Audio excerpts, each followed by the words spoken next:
Depuis le début de la semaine, notre série nous emmène à la découverte de la vie des autoroutes de la région. Une vie qui ne s'arrête pas la nuit venue, une autre ambiance avec d'autres acteurs. Voyez ce 3e épisode signé Sandra Julien et Isabelle Griffon. Au centre Sanef, la journée s'achève pour Guillaume, Fabien et Jamel. En revanche, elle commence pour Émilie. Bonjour Émilie, comment ça va ? La patrouilleuse de nuit est appelée pour une panne sur l'autoroute. D'accord, 142 Paris-Strasbourg, je vais vérifier. Eh ben, je te rappelle. Allez, à tout de suite. Merci.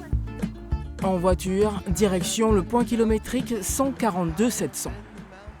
Il n'y a pas de routine. Tous les jours sont différents.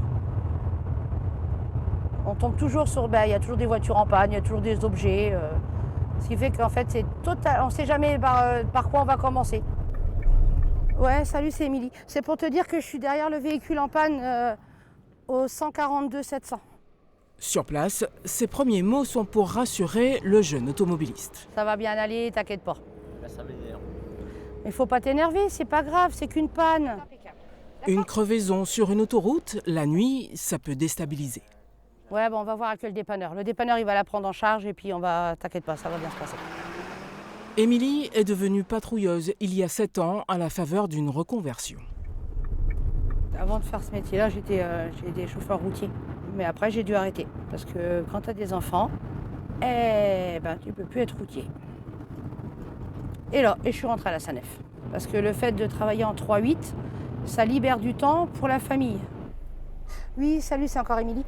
C'est juste pour te signaler que je vais descendre de mon camion chercher un objet en terre-plein central au 149 plus 8 en Paris-Strasbourg. En fait, le travail de nuit n'est pas si différent que ça de celui de la journée.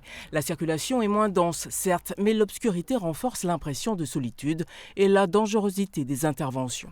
Quand tu repars, tu fais attention aux véhicules qui t'ont bien vu, qui se déportent, qui respectent le corridor de sécurité pour qu'on puisse remonter dans le véhicule en toute sécurité.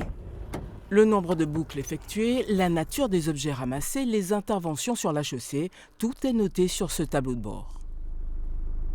Quand on a fini notre poste, on a une sensation qu'on a fait quelque chose de bien.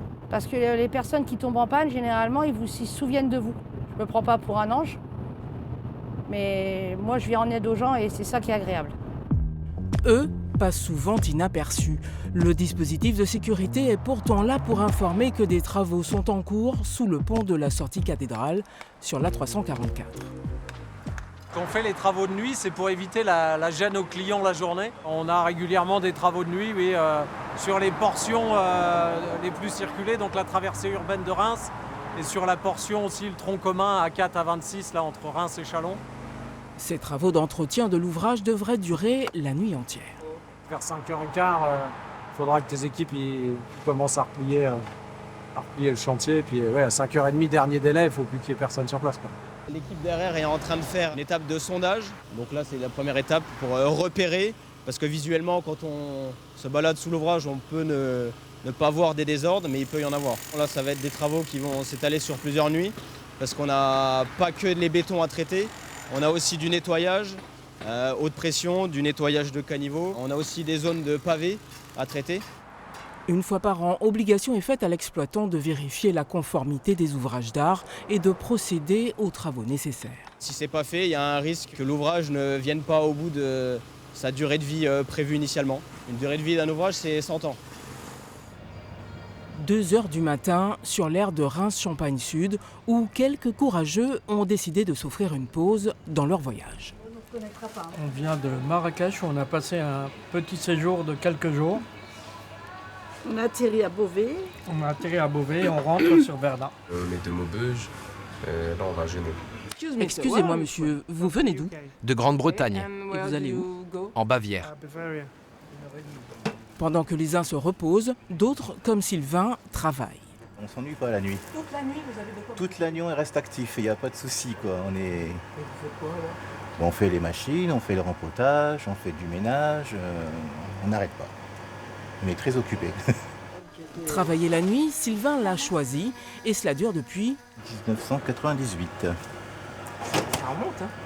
Ça fait 27 ans, si d'après mes calculs. Voilà. Sur cette terre même? Oui, sur le même site. Ce soir, il fait équipe avec Émilie qui, elle, en est à sa première. D'habitude, je suis de journée, mais là, c'est ma toute première nuit. Du coup, pendant 2 semaines, je serai de nuit. C'est un choix? Non, pas forcément, mais c'est vrai qu'on cherche à être polyvalent ici, à faire un petit peu de tout. Même ici, il y a Paul, Burger King, etc. Donc, on essaie de toucher un petit peu à tout. Et il y a la nuit, donc tout le monde fait un petit peu de nuit. Il y a beaucoup moins de passages que dans la journée et dans l'ensemble, cette première fois, c'est plutôt bien passé. Je ressens un petit peu la fatigue là, mais ça va. Alors, comment tu la fatigues? Je vais prendre une Red Bull, mais sinon non. Je vais bouger un petit peu, je rempote beaucoup, donc du coup ça m'occupe beaucoup. Donc du coup ça va. La vie sur les autoroutes, vous l'aurez compris, ne s'arrête jamais. Et vous verrez, demain est un autre jour.